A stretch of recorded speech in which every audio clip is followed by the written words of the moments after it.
Hola, aquí me tienes disfrutando un poquito más de mate. Se está convirtiendo en mi bebida favorita, pero bueno, es igual. Hoy es día 10 de octubre del año 2025. Dentro de 2 días será la magna conmemoración del 12 de octubre, una vez más, ¿no? Bueno, eh, hay muchas cosas que decir sobre el 12 de octubre. Eh, Una de ellas, y la quiero volver a repetir hoy, es que es una vergüenza que un país tenga como su día nacional, la fiesta nacional de España, que sea el 12 de octubre precisamente. Es una vergüenza que un país celebre un acto de agresión, de violencia, de humillación, de genocidio, que lo celebre como su día nacional, cuando probablemente sería mucho más lógico que fuera su día de vergüenza, su día de arrepentimiento, su día de reparación, de decir la verdad y de tratar de arreglar las cosas. Pero no, sigue siendo el gran día nacional. A mí me parece una vergüenza. España tiene otros días mucho mejores en los que sentirse orgullosa. Por poner un ejemplo, como muchos otros países, el día 2 de mayo, que fue el día en que el pueblo español se alzó contra el invasor napoleónico, y ahí, pues por decir de alguna forma, empezó la destrucción del régimen absolutista español, y poquito a poquito hemos ido los españoles avanzando por alguna senda más o menos constitucional y más o menos democrática, pero es lo mejor que hemos podido conseguir hasta el momento. Y todo esto empezó el 2 de mayo del año 1808. Claro, a mí me parece una fiesta mucho más celebrable, ¿no? Decir, oye, pues la gente del pueblo se levantó. Quizá esto, a lo mejor, a las élites españolas, esto de que el pueblo se levante contra un opresor, les parece muy peligroso y prefieren decir, no, de esto no hablemos, ¿no? De esto no hablemos, que esto es peligroso. Son fechas, ¿no?, que a mí me parece que son muy válidas de conmemorar. Qué sé yo, se podría celebrar como fiesta nacional la Primera República, por ejemplo, la primera vez que los españoles dijeron ya basta de tener a unos payasos gobernándonos, aunque solo sea nominalmente. Pues podría haber sido esa fecha, no sé qué fecha, no me acuerdo ahora, pero el día que fuera, ¿no? Podríamos decir, oye, pues el día que rompimos con estas idioteces, ¿no? En fin, hay fechas, ¿eh? Es decir, por ejemplo, se me ocurre también pues fechas relacionadas con los comuneros de Castilla, que fue un levantamiento contra la estupidez gubernamental, también muy notable, que me parece pues una fiesta ya más antigua, es del siglo XVI, pero oye, ahí está. Pues no, la fiesta nacional de España tiene que ser el 12 de octubre. Pues nada, pues que siga la fiesta. Yo, para celebrar el 12 de octubre, quiero hablar de la resistencia indígena. Mira, a los españoles les gusta mucho decir que, bueno, no, la resistencia indígena fue muy esporádica, fue cosas muy casuales, porque muchas veces los indígenas vieron a los españoles como libertadores, les venían a libertar de la opresión de otros indígenas, con lo cual, imagínate tú, fuimos a hacerles un favor, ¿no?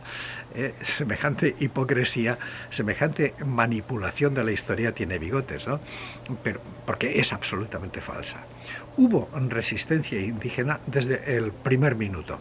Es decir, en cuanto se dieron cuenta de que aquellos tíos que desembarcaron de unos misteriosos artefactos de madera eran unos tipos agresivos y peligrosos, ahí empezó la resistencia indígena.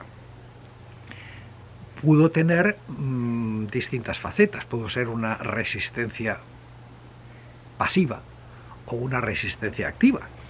Algunos pues dijeron, oye, sabes que esto es demasiado, no podemos hacer nada para echar a esta gente o para derrotar a esta gente, son muy superiores, Con lo cual, pues bueno, resistencia pasiva, es decir, sobrevivir, chicos, cada uno que sobreviva como pueda y mira, haremos lo mejor que se pueda para sobrevivir, para que no nos acaben matando, les daremos lo mínimo indispensable, les obedeceremos lo mínimo indispensable y ya está. Y así, esta podríamos decir fue la forma más común y más frecuente y posiblemente la más inteligente de todos los pueblos americanos. Porque pensar lo contrario, pensar que una persona o un pueblo no se resista a que lleguen unos tipos y le cambien todo, absolutamente todo, pero todo, el idioma, la comida, las creencias, la organización social, todo, se lo cambiaron todo. Y además de que le cambiaron todo, encima te quitan las mejores tierras, te quitan gente, se los llevan para trabajar como esclavos, o ya sé que no había esclavos, como casi esclavos o peor que esclavos, que ya lo he dicho montones de veces, que abusan de las mujeres, que se llevan todo lo que se llevan la comida. Entonces uno dice, si un pueblo no se resiste contra eso, es lo mismo que decirle son idiotas, son tontos. Cosa que pensaron muchos de aquellos amables civilizadores. Estaban convencidos de que los indígenas eran tontos o idiotas o tarados. ¿Por qué? Justamente por la resistencia pasiva. Ellos estaban viendo la resistencia pasiva, entonces decían, claro, es que yo le digo una cosa a un tipo y no me entiende, no hace nada, hace al revés, están desganados, no tienen ninguna motivación. Bueno, pues eso se llama resistencia pasiva. Y también muchos de ellos reconocieron, dicen, mira, tú los ves que están ahí medio adormilados, medio pasivos, medio entontecidos, pero en cuanto oyen la palabra rebelión, parece que les han puesto adrenalina, se despiertan y salen corriendo a buscar armas y a tirarnos piedras y a sublevarse. Esto también lo declararon muchos cronistas, es decir, que los que parecía que eran pues casi como una estatua, en cuanto había alguien que lideraba una rebelión, ¡wow!, despertaban inmediatamente. Eso se llama resistencia pasiva, así de simple. Porque no eran idiotas, porque encima de que te están sometiendo, ponerte así súper animado y activo, y eso voy a colaborar con los que nos están destruyendo, eso sí que habría sido de idiotas absolutos. Bueno, pues la resistencia pasiva, que fue la más general, que todavía la hay. Yo ya te he contado otras veces que yo he pasado muchos años viviendo en Latinoamérica. Cuando recién llegué desde España, españolito recién llegado a Hispanoamérica, pues una de las cosas que más me sorprendía era eso, es decir, que los indígenas parecían muy torpes, muy pasivos, muy nada, es decir, que había que repetirles una cosa 6 veces para que acabaran haciéndola. Y esto, pues, a nivel de cualquiera, de empleados o de lo que fuera, es decir, tú notabas una enorme pasividad. Claro, me costó tiempo y esfuerzo y golpes entender que no, que eso era resistencia pasiva, que es una resistencia inteligente. Yo, ¿por qué voy a tener que estar haciéndole caso a un hombre blanco, que es uno más de los muchos que han venido por aquí, creyéndose que es el amo y creyéndose que es superior a mí, que me va a explicar a mí cómo hacer las cosas? Obviamente, la resistencia pasiva estuvo presente desde el minuto 1 y hasta el día de hoy. Sigue habiendo resistencia pasiva, la sigue habiendo constantemente. Otra cosa sería pensar que los pueblos indígenas son idiotas, y no lo son, eso sí que te lo puedo asegurar. Pues además de esa resistencia pasiva, poco reconocida, poco admirada, poco valorada, poco estudiada, la resistencia activa es mucho más conocida. Esta sí fue más esporádica y era, hombre, ya cuando las cosas se ponen tan mal que la gente dice, bueno, pues como me van a matar de todas formas, pues vamos a morir matando. Esta es básicamente la filosofía de la resistencia activa, es decir, sí, el de la resistencia pasiva dice, bueno, tengo algunas esperanzas de sobrevivir a esto, el que por los motivos que sea, porque el invasor ya es demasiado bestia, demasiado bruto. Entonces el invadido dice, bien, de todas maneras me van a matar, con lo cual muero matando. Punto. Ya está. Y eso sucedió montones de veces. Gente que eran conscientes de decir, mira, esto probablemente no va a servir de nada, pero no voy a dejar que me corten el cuello como un corderito. Y ahí pasaron cosas, pues, cosas tan alucinantes como madres matando a sus hijos.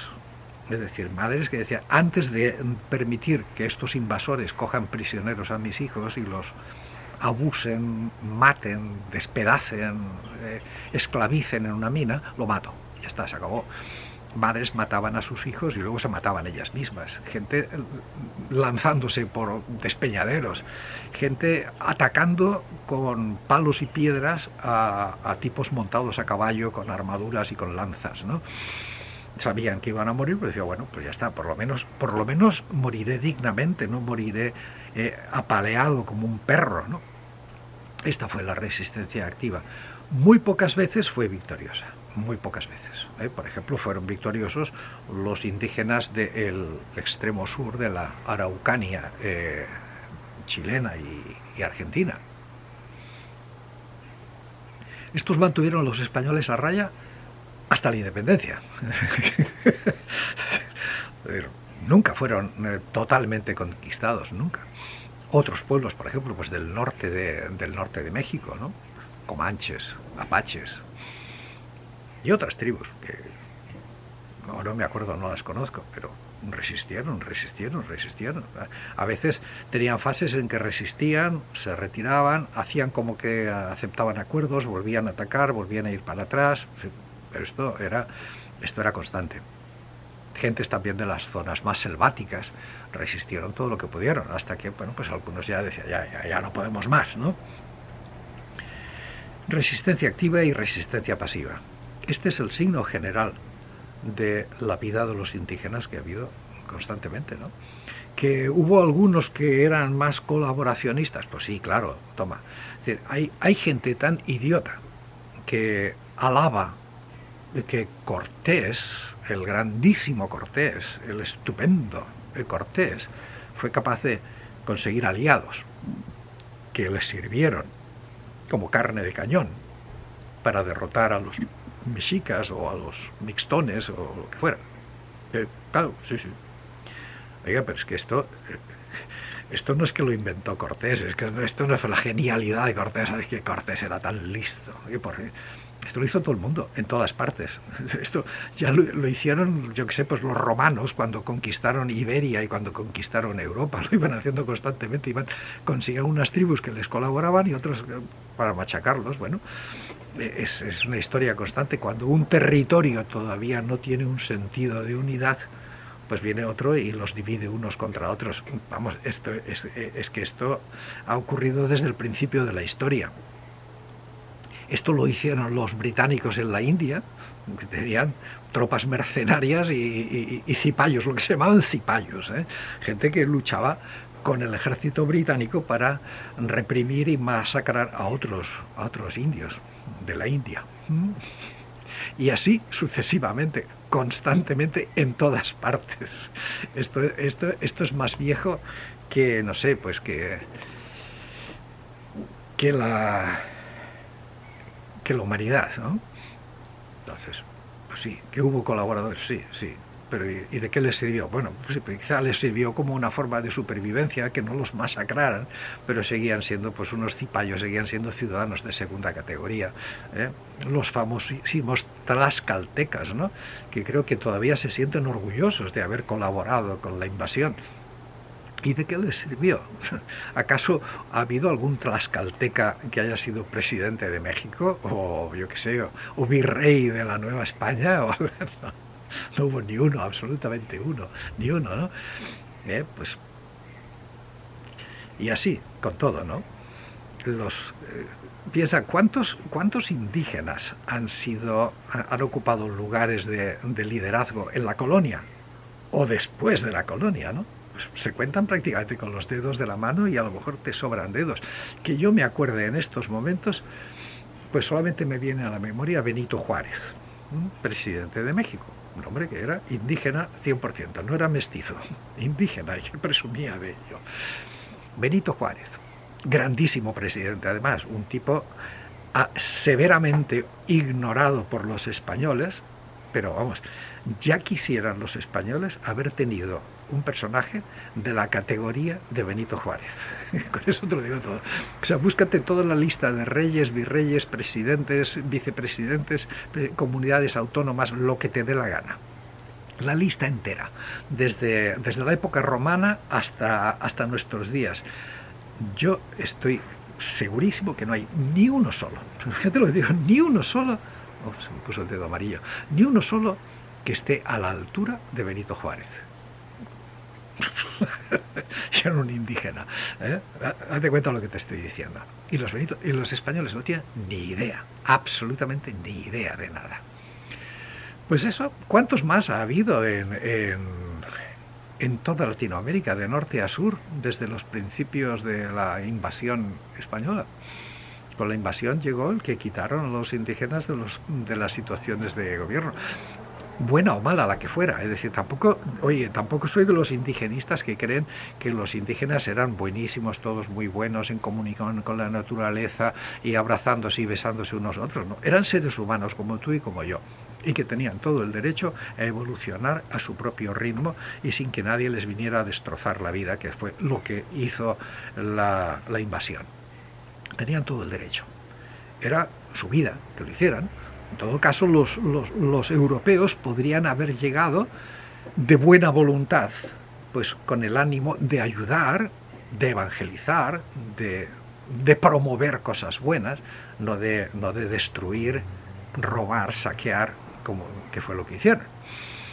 Entonces, bueno, pues desprovistos los indígenas de todo esto, pues ¿cuántos hay, no? Es decir, hay probablemente este hombre, ¿cómo se llama ahora? El que fue presidente de Bolivia, que ahora ya se me ha ido el nombre de la cabeza. Esto de ir cumpliendo años tiene mucho mérito, pero también a veces se te olvida algo, ¿no? Pues entonces, ya sabes a quién me refiero. Luego se me va a venir el nombre a la cabeza, no te preocupes. Y pues quizá a lo mejor buscando mucho podrías encontrar alguno, ¿no? En Ecuador dicen que Eloy Alfaro, pero Eloy Alfaro era mestizo, no era indígena, ¿no? Qué sé yo. No sé, tú dime, ¿cuántos indígenas conoces en el mundo latinoamericano que hayan llegado a tener posiciones de gobierno importantes? No te digo alcalde o concejal o cosas de esas, o cura de la parroquia, no te digo a gran nivel, es decir, arzobispos de Lima. ¿Cuántos arzobispos de Lima han sido indígenas, no? O arzobispo de México, o de La Habana, me da igual, ¿no? Es decir, pues de esto es lo que estamos hablando. Pues listo, el 12 de octubre nada que celebrar, absolutamente nada que celebrar. Debería ser un día de reflexión, de decir la verdad, de arrepentimiento, de fraternidad, de hacer, digamos, oye, lo pasado, no lo podemos cambiar, pero tampoco vamos a estar enorgulleciéndonos de, oh, qué bien que lo hicimos, gracias a nosotros. No, en absoluto, por ningún sitio. Pues nada, muchas gracias por tu atención, seguiremos hablando. Hasta pronto, yo me acabo el mate.